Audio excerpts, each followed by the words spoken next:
Berjuang membela agama, mati. Mengkhianati dan menjual agama, mati. Berani mati, mati. Takut mati. Sehingga Sayyidina Umar dengan ayat ini turun, kalau sebagian sahabat mau hijrah ngumpet-ngumpet, beliau malah kumpulin Quraisy dekat Ka'bah, pidato, tuan-tuan, besok pagi yang namanya Umar bin Khattab mau hijrah dari Mekah ke Madinah. Siapa yang kepengen palanya pisah sama badannya, silahkan cegat Umar di jalanan. Besok tenang beliau berangkat, nggak ada yang mau nyegat. Quraisy juga mikir, gue ngapain nyegat penyakit. Lihat kalau iman sudah bicara. Ada yang nggak takut lapar, nggak takut mati, takut lapar. Hijrah ke Madinah, tadi sono makan apa? Ini jelek-jelek Mekah kampung diri, nginjem-injem orang percaya. Di Madinah mau ngebuat nama siapa? Ayatnya nyambung, ayatnya turun lagi. Qul li'ibadiyalladzina amanu inna ardi wasi'ah fa iyaya fa'budun. Katakan kepada mereka Muhammad, wahai hamba-hambaku, bumiku ini luas. Di Mekah kau makan, hijrah ke Madinah kau bakal makan. Jangan karena hijrah takut kelaparan. Jangan karena membela agama takut nggak makan. Islam sih Islam, kalau gue dipecat bini gue makan apa? Ini orang dulu, orang dulu banget ini. Takut kalau dia nggak makan. Yang berangkat motifnya macam-macam. Ada yang berpikiran hijrah yuk. Emang kenapa? Kali-kali aja di Mekah dagang untungnya gedean, di Madinah dagang untung gedean. Ada lagi anak muda, hijrah yuk. Kenapa? Di Madinah cewek gampangan. Hijrah, ada.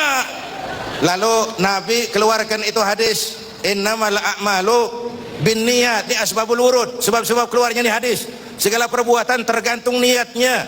Yang hijrah karena pengen dagang, dia bakal untung di Madinah. Yang hijrah karena perempuan, dia bakal kawin di Madinah. Hijrahnya bergantung kepada niatnya. Saudara hadirin yang saya hormati, iman ini yang dibela, ini yang dipertahankan, ini yang diperjuangkan. Orang kayak Sayyidina Abu Bakar berangkat ikut hijrah, coba pikir, ngapain neangan naon? Kehormatan diri, beliau bangsawan. Kekayaan, beliau hartawan. Hartawan, bangsawan, mau tengah malam buta kebelangsak nemenin Nabi, tinggal di Gua Sur. Mana sekarang hartawan, bangsawan mau kebelangsak tengah malam nemenin kiai? Bawaannya kalau kiai bawa map udah curiga aja sumbangan nih.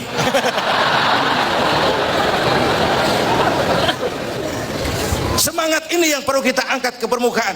Kerelaan berkorban, kemauan untuk berbuat karena panggilan iman. Kalau iman sudah bicara, kebahagiaan batin yang muncul. Kalau batin bahagia, penderitaan badan nggak berasa. Itu semangat hijrah.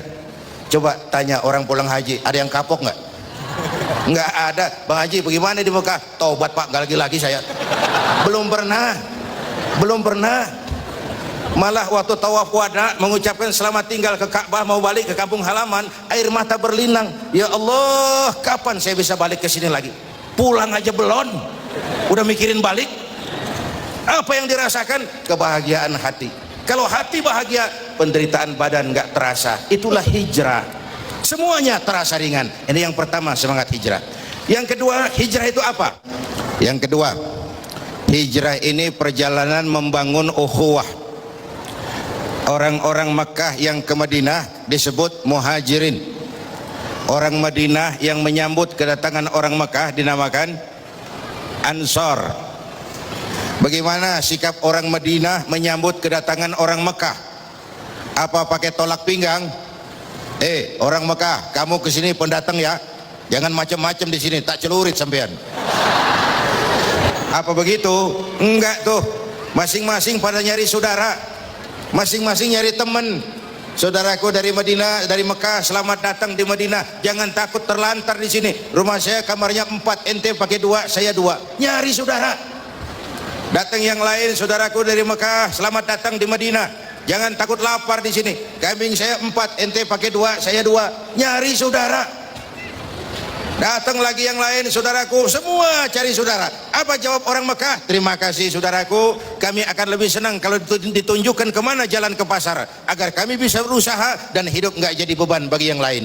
Yang satu mati-matian mau nolong, yang satu berusaha agar hidupnya nggak jadi beban bagi yang lain. Cakep nggak hijrah? Cakep enggak? Nah, yang lebih cakep lagi, contoh lagi. Waktu turun perintah hijrah, Nabi kita pidato. Saudara-saudara, saya ya Rasul, perintah hijrah sudah turun. Lalu bagaimana ya Rasul? Berangkat kamu duluan ke Madinah. Tuhan, kapan ya Rasul? Belakangan. Kenapa belakangan? Enakan bareng. Kalian harus tahu, yang dicari saya, yang diancam mau dibunuh saya, target nomor 1 saya.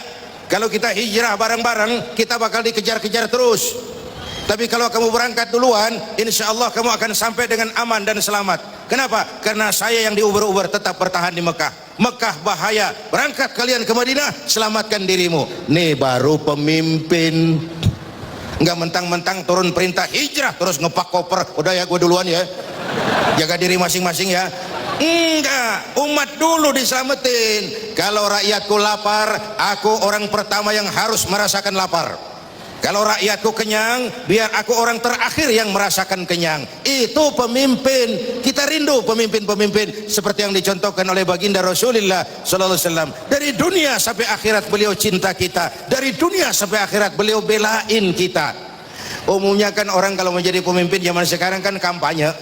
Ya, mau jadi wali kota kampanye, mau jadi bupati kampanye, mau jadi gubernur kampanye, mau jadi anggota DPR kampanye. Umumnya kan kalau kampanye mah lagunya merdu-merdu. Ya, lagunya merdu, cerita soal pendidikan gratis, soal mudahnya pengobatan, soal lapangan kerja. Udah jadi mah. Ya itu, kalau baru-baru mah rajin baca ayat kursi, dapat kursi lupa ayatnya kan, dapat kursi lupa sama ayat. Saudara-saudara, karena hijrah membangun ukhuwah, ayo jaga kesatuan, persatuan, kerukunan dan kekompakan. Amin. Karena hijrah mempertemukan Ansar dan Muhajirin. Unzur kaifa akhar rasulu bainal muhajirin wal ansar. Bagaimana Rasul mempertemukan, mempersaudarakan Ansar dan Muhajirin. Dilepaskan manusia dari ras diskriminasi, dilepaskan manusia dari ikatan darah dan diikat dengan nilai-nilai akidah. Hadirin yang saya cintai, ini sudah rangkuman. Pertama, intan paling mahal, mutiara paling berharga adalah iman. Jaga baik-baik, wariskan kepada anak-anak kita. Biarin zaman berubah, akidah jangan goyah. Boleh masa berganti, keyakinan jangan mati. Karena iman kita hidup, untuk iman kita berjuang, dalam iman kita ingin kembali menghadap Allah Subhanahu. Satu. Yang kedua, kalau kita mau menang, kita harus kuat. Kalau kita mau kuat, kita harus bersatu. Untuk bisa bersatu, hidupkan semangat silaturahmi. Itu intisari ringkasan dari almarhum Panglima Besar Sudirman. Tidak ada kemenangan kalau tidak ada kekuatan. Tidak ada kekuatan kalau tidak ada kesatuan dan persatuan. Tidak mungkin terwujud kesatuan dan persatuan tanpa adanya semangat silaturahmi.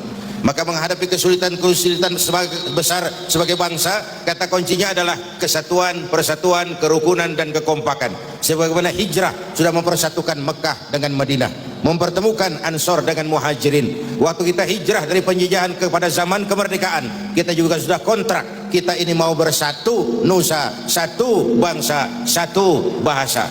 Itu harus kita jaga baik-baik.